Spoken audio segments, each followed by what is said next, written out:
So yeah, so I figured we'd do something new here at the. Where are we? Realms of Rock. Oh yeah, that's right. So I figured let's just in like true fashion of the movie like High Fidelity, where it's like anytime customers walk in, we point our finger and we go, "Hey, your top three." So I figured let's just do like our top three, like whatever we're listening to, whatever we did listen to, whatever's dear to our hearts. So we just picked three random records that we know from beginning to end. So as always, metal thrashing Ed, owner of where are we again? Realms of Rock. You're just gonna keep saying that. Realms of Rock. Realms of Rock. So I'll start with you, Maestro. What you got? Well, let's start with one of my favorite records of all time. Here's the reissue of Exodus's Bonded by Blood. It came out in 1985. One of my favorite records of all time. It's Bay Area thrash at its finest. Like, Exodus was the band of the Bay Area. Everybody knows that by now. This is such a special record for me. Every song is good. Of course, Bonded by Blood, Exodus, Strike of the Beast, Piranha. Like, there's so many classics on this record that... I knew a guy that had Piranha as a personalized license plate. I don't know who that would be, but... but if you don't have Bonded by Blood, or maybe you're new to the genre of thrash metal, there's no better place to start with than this. So, highly recommend it. It's a record that never leaves my playlist. Ever. So, there you go. Bonded by Blood. I went the complete other end of the spectrum. I went with, for one of my picks, I went with Pink Floyd, The Division Bell, 1994, which was their second studio album without Waters. The first one was A Momentary Lapse of Reason. Why this record is so dear to me is because it came out... I had a friend of mine that was like not into Floyd. He was like, F Floyd. And then I kind of like was like, dude, you should listen to Floyd more. And then he started listening to Floyd. He kind of got into Floyd. Oh yeah, that would be you. That would be. And so yeah, I admit I took him for his birthday to go deep. So I totally took Eddie for his birthday. We went to go see Floyd on this bill in June. Nobody opened for them. Nobody. Yeah, and I remember like the couple people we went with, they were older than us. I was like, who opens up for Pink Floyd? They were like, nobody could possibly open. So Floyd did 2 shows at Yankee Stadium. They did. And we went to the second one. We went to the second one. And actually, it's funny, the Rangers were in the Stanley Cup Finals against the when we Canucks. went to see, and I believe it was Game 7, and they were flashing the scores up in Yankee Stadium. And if you remember, there was somebody behind us with like a Sony Watchman with like the big antenna, and we were like, this guy like a diehard Ranger fan comes to see Pink Floyd, and meanwhile he's watching a Ranger game. We're definitely not Ranger fans, but it's something that we definitely remember from that show because But we're hockey fans. Great album. I mean, from beginning to end, no skippable tracks on here. High Hopes, the instrumental Marooned is on here. Keep Talking, and just a great record. So that's my number 3 pick. Back to you, Edward. Let's go with this one. This came out last year. Vincent Crowley's Anthology of Horror. I'm a huge Acheron fan, a huge Vincent Crowley fan. And when this record dropped, like, it was everything I wanted and more. If you're an Acheron fan, it's not like Acheron. It's almost like doom metal, but with like a more gruff vocal, but you can understand what Vincent is singing in these. So it's like Candlemass meets King Diamond. That's a perfect way to describe it. The songs are good. The musicianship is off the charts. Every song is like a story. So like...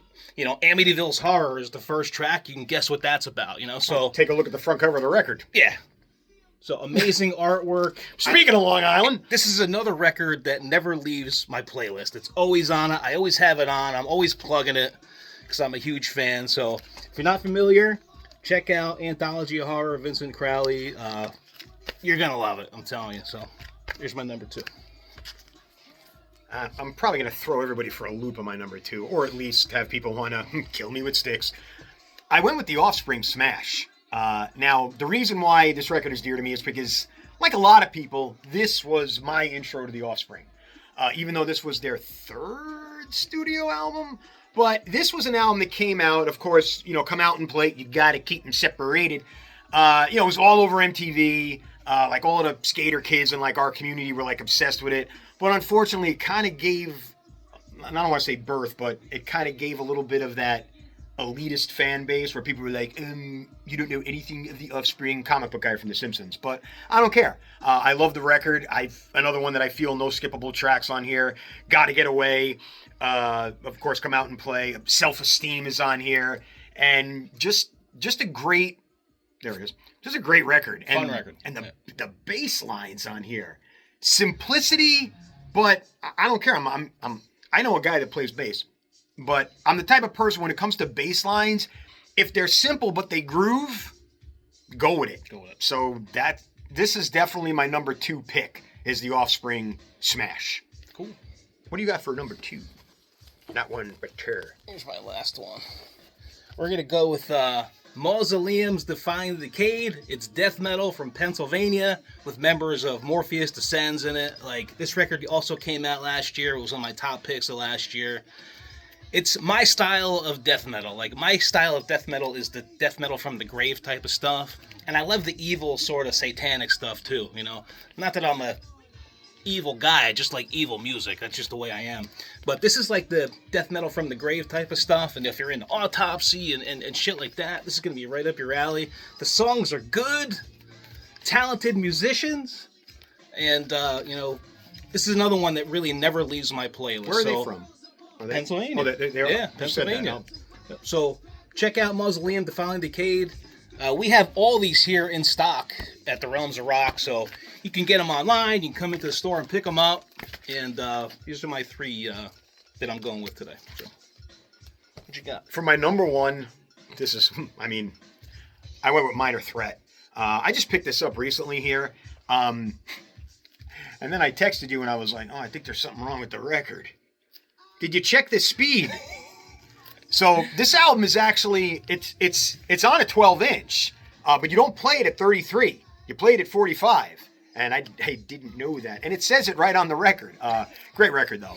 The rawness of this record is just by far, and like Brian Baker's bass lines, going back to bass lines, At a Step, I got straight edge. For those of you that know or don't know, I still claim to be straight edge. I am straight edge. I know it's really not something you hear because the subculture kind of came in and like kind of went out within like a 20-year period. But I still have. I'm not wearing short sleeves. I'm always straight edge when I'm not drinking. So that's like my brother was an only child. But I always say like when you want to capture rawness of a record, it's there. There's just no real production gimmicks. It kind of reminds me of almost like Kill 'Em All, like from Metallica.